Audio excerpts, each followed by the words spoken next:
చిన్న పిల్లల విషయంలో పెద్దలు పెద్దలు నేర్పించిందే నేను వీళ్ళకి నేర్పిస్తానని చాలా మూర్ఖత్వంలో ఉంటారు. అది కాదు. ఇప్పుడు హైటెక్ యుగంలో ఉన్నాము. హైటెక్ యుగంలో వాడికి ఏది ఇస్తే వాడు బయటి ప్రపంచంలో బ్రతుకుతాడు అన్నటువంటిదే ఇవ్వాలి. అప్పటిలాగా ఈడు అమ్మ, ఈడు మామ, ఈడు నాన్న, ఇట్లనే ఉండాలి, తలంచుకొనే ఉండాలి, సైలెంట్గా ఉండాలి, ఇట్లనే ఉండాలి అంటే కుదరదు. సొసైటీని తగ్గట్టు నీవు నీ పిల్లలను నేర్పించాలి. అప్పుడే వాడు జమ్ అవుతాడు, ఇంకా వేరేది అవుతాడు. అప్పట్లో నేను 10 రూపాయలు ఖర్చు పెట్టడానికే చాలా ఇబ్బంది పడ్డా.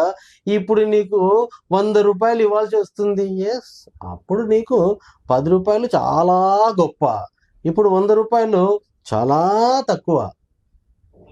అప్పుడు మా నాన్న 10 రూపాయలు ఇచ్చినాడని నేను నీకు ఇప్పుడు 10 రూపాయలు ఇస్తే వాడు రోడ్డు మీద పోయి చిన్న చాక్లెట్ కూడా రాదు.